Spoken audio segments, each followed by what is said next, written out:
ধীরে সুস্থ চ, be very careful.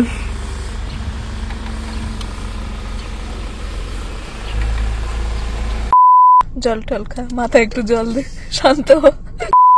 We are going to call this our home for next 2 days. What a lovely property this is. শেষবার যখন এরকম বেশি কিছু না ভেবে জীবনের একটা লম্বা জার্নিতে বেরিয়ে পড়েছিলাম, তখন সালটা ছিল 2010। তখন নিজেরাই জানি না যে জীবনের গাড়িটা ঠিক কোন দিকে এগোবে। তবু একটা চান্স নিয়েছিলাম, আর দেখতে দেখতে দুজনে একসঙ্গে 15 বছর পার করে ফেললাম। সত্যি ভাবিনি যে সেই চাইল্ডহুড প্রমিসটা অ্যাডাল্টহুডের গণ্ডি পেরিয়ে মিডল এজের দরজাতে এসেও নক করবে। তাই এমন একটা দিন সেলিব্রেট করার জন্য কিছু তো ক্রেজি প্ল্যান করতেই হতো, এমন কিছু যা আমরা আগে কখনো করিনি। আর কি, যেমন ভাবা তেমন কাজ। ডিসেম্বর মাসের এই হাড় কাঁপানো ঠান্ডায় ভোর 4টের সময় গাড়ি নিয়ে বেরিয়ে পড়লাম। গন্তব্য বাঙালির প্রাণের North Bengal, to be specific Kalimpong. Alright, আমরা কল্যাণী রোডে এখন উঠে পড়েছি। দিয়ে আমাদের রুট হচ্ছে কৃষ্ণনগর পৌঁছাবো। দেন প্রথমে আমরা এখান থেকে যাবো বড়জাগুলি থেকে NH36 থেকে কৃষ্ণনগর, বহরমপুর, মালদা, তারপরে আসবে হচ্ছে ফারাক্কা, রায়গঞ্জ হয়ে শিলিগুড়ি। এখানে আপাতত ম্যাপে 867 কিলোমিটার, 11 ঘন্টা দেখাচ্ছে। Let's see. একে তো ভোরের আলো ফোটেনি, তার উপর এরকম প্রচন্ড কুয়াশা। জার্নির শুরুতেই ভগবান একদম কঠিন পরীক্ষার মুখে ফেললো। যাই হোক, আস্তে ধীরে এগোতে থাকলাম, আর একটু একটু করে আলো ফোটা শুরু করলো। কৃষ্ণনগর থেকে খানিকটা এগিয়ে গিয়ে সকাল 7টা নাগাদ নিলাম আমাদের আজকের ফার্স্ট টি ব্রেক। বেশিক্ষণ না দাঁড়িয়ে এগোতে থাকলাম, কারণ আমাদেরকে এমনিই স্লো যেতে হচ্ছিল কুয়াশার জন্য। Continue on Berhampur bypass for 2 kilometers.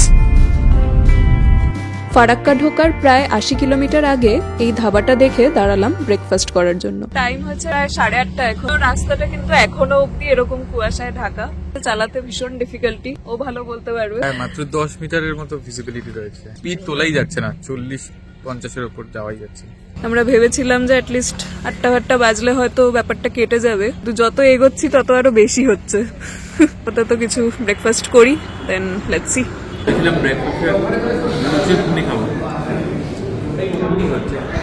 আলুর পরোটা দিয়ে ব্রেকফাস্ট সেরে আবার চলতে থাকলাম। ওয়েদার তখন বেশ কিছুটা ক্লিয়ার হয়েছে, আর কিছুক্ষণের মধ্যেই ক্রস করলাম ফারাক্কা ব্যারেজ।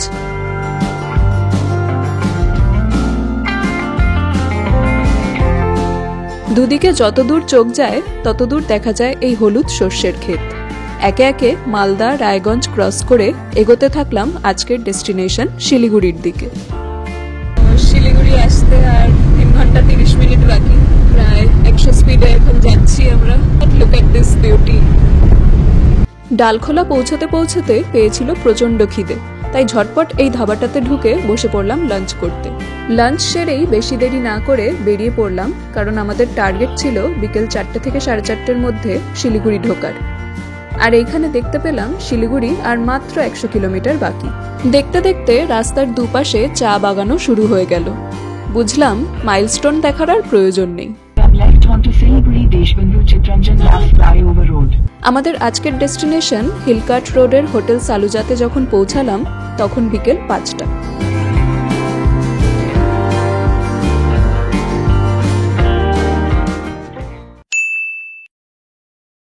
সো এখন বাজে হচ্ছে সকাল 6:30। এখন আমরা বেরোচ্ছি এখন শিলিগুড়ির হোটেল সালুজা থেকে। তো যেহেতু আমরা গাড়ি নিয়ে ফার্স্ট পাহাড়ে উঠবো আজকে, সো এই শিলিগুড়ি থেকে যে ভিড়টা থাকে পাহাড়ে ওঠার সেবক রোডের, তো ওই ভিড়টা অ্যাভয়েড করতে চাইছিলাম। সো দ্যাটস ওয়াই আজকে একটু দাঁড়িয়ে উঠবো, রেস্ট নিয়ে মানে বেশি ধরে 2 ঘন্টার মধ্যে কি রেস্ট নেওয়া, কিন্তু অনেক ভিউ পয়েন্ট গুলো দেখতে দেখতে যাবো আর কি। হোপফুলি সব ভালো হবে, লেটস সি।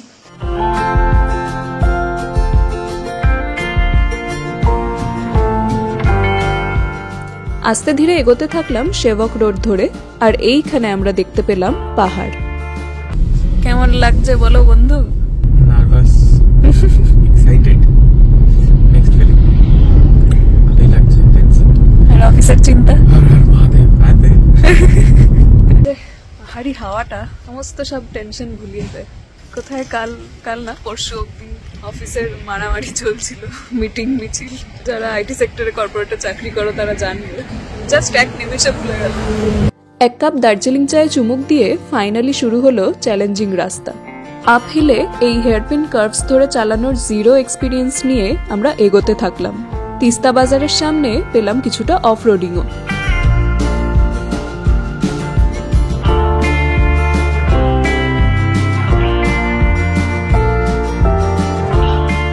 আর ফাইনালি দেখতে পেলাম ওয়েলকাম টু কালিম্পং বোর্ড।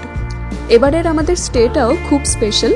পাহাড়ি জঙ্গলের মাঝে একটা ভিন্টেজ লুকিং এয়ারবিএনবি প্রপার্টি আমরা খুঁজে বের করেছিলাম, যেখানে প্রপার কিচেনের সুবিধাও আছে। তাই প্ল্যান ছিল কালিম্পং মার্কেট থেকে কিছু গ্রোসারিজ কিনে নিয়ে আমরা ঢুকবো। তো রাস্তাগুলো দেখে বুঝতে পারছো যে এতটাই সরু, আর ওখানে একটা শার্প রাইট ছিল, আমরা ওটা দেখতে পাইনি। এবার এখন কোথা থেকে ইউটার্ন নেবো সেটাও বুঝতে পারছি না, এতটাই সরু রাস্তা। Turn right onto Dr. E.L. Dixit Road. It was quite tricky. একে তো এরম রাস্তা, তার উপর গুগল ম্যাপকে ভরসা করে ঢুকে পড়েছি অন্য একটা রাস্তায়। তাই ওখানকার একটা লোকের থেকে ঠিক রাস্তা জেনে নিয়ে আবার ইউটার্ন নিতে হলো এখান থেকে। চা ধীরে সুস্থ চা। গুগল ম্যাপ আমাদের ভুল লোকেশন দেখিয়েছে, আমাদের ওইদিকে দেখিয়েছিল, বাট এটা দিয়ে নামতে হবে। Be very careful.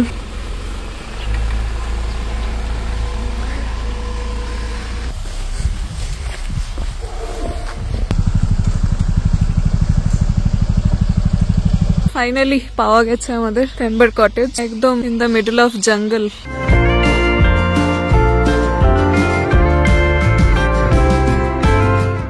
We are going to call this our home for next 2 days. To be honest, রাজ সিনেমায় যে বাড়িটা দেখিয়েছিল এটা অনেকটা ওরকম দেখতে। তবে আমাদের চেক ইনে এখনো টাইম ছিল, তাই গাড়িটা পার্ক করে আমরা চলে আসলাম এই কিউট দেখতে ক্যাফেটাতে। অসাধারণ ক্যাপুচিনো কফির সাথে গরম গরম মোমো আর বার্গার দিয়ে ব্রেকফাস্টটা সেরে চলে গেলাম কিছু গ্রোসারিজ কিনতে।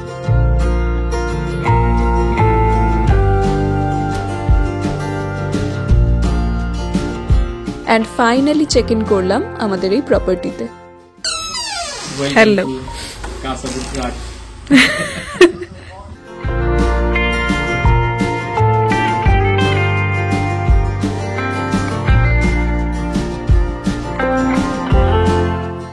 এখানে কিন্তু দুটো ডাবল বেডরুম আর একটা সিঙ্গেল বেডরুম, 3টে টোটাল ওয়াশরুম আছে। এইটা হচ্ছে সিঙ্গেল বেডরুমটা, দেন এখানে একটা ওয়াশরুম আর এখানে একটা বড় ওয়াশরুম। এইদিকে আরেকটা ডাবল বেডরুম আছে, আর এই দিক দিয়ে সিঁড়ি দিয়ে ওপরে উঠে আরেকটা বড় বেডরুম আছে। বেডরুমে যাওয়ার আগে এই দিকটাতে একটা ছোট্ট সুন্দর খোলা জায়গা, ওখান থেকে বেরিয়ে এইটা হচ্ছে আরেকটা বেডরুম। এটা কিন্তু অনেকটাই বড়।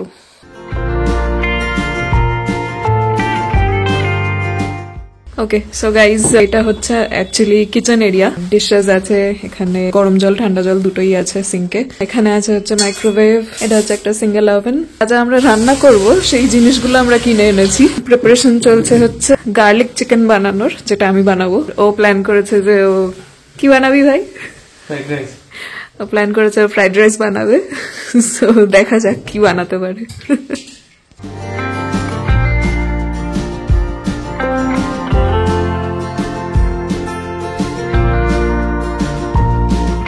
সন্ধ্যা হয়ে গেছে, বাইরে পুরো অন্ধকার হয়ে রয়েছে, কালো বিড়াল ঘুরছে একটা, স্পুকি একটা ব্যাপার। বাট কটেজের ভেতরটা খুবই মায়াবী লাগছে। So let me show you.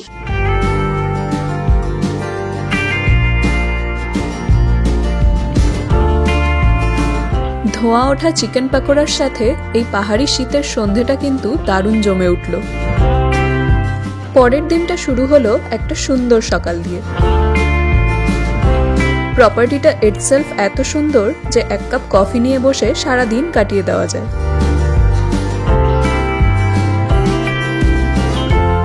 ব্রেকফাস্টে নিজেদের বানানো ম্যাগি আর অমলেট এনজয় করতে করতে সত্যিই মনে হতে লাগলো যেন এই বাড়িটা আমাদেরই। যেহেতু এখানে মাইক্রোওয়েভের ব্যবস্থা ছিল, তাই এই ক্রিসমাস ইভটাকে আরেকটু স্পেশাল করে তোলার জন্য বিকেল বেলা থেকে শুরু করলাম চকলেট কেক বানানোর প্রিপারেশন। ইনগ্রিডিয়েন্টস সব আমরা আগে থেকেই প্ল্যান করে বাড়ি থেকে নিয়ে এসেছিলাম। And here's the cake and my favorite wine. And of course, my favorite person. কেকটা বানানো নিয়ে আমি মোটামুটি খুবই ভয় ছিলাম, কারণ এর আগে 2-3 বার যতবার কেক ট্রাই করেছি একদম সুপার ফেল হয়েছে ওটা। এবারটা ও বলছে ভালো হয়েছে, খেয়ে দেখি। অ্যাটলিস্ট গুড ইমপ্রুভমেন্ট তো বটেই, যতবার আমার কেক ফেল হয়েছে তার থেকে। তোমাদেরও যদি মনে হয় কলকাতা শহরের হাসল বাসল থেকে দূরে একটু কোয়ালিটি টাইম স্পেন্ড করবে আর ওভার ক্রাউডেড হোটেলও অ্যাভয়েড করতে চাও, then do check out this property. আমরা প্রমিস করছি you will love every bit of it. পাহাড়ের কোলে সুন্দর 2 দিন কাটানোর পর একরাশ মন খারাপ নিয়ে এবার বাড়ি ফেরার পালা। কিন্তু হয়তো এই মন খারাপগুলো জীবনে থাকাটা জরুরি, যাতে বারবার পাহাড়ে ফিরে আসার এই হাতছানিটা রয়ে যায়। তাই এই না পাওয়ার গল্পগুলো আরও কিছুটা জমুক, সেগুলো শোনাতে আবার না হয় একদিন চলে আসবো এই পাহাড়ে।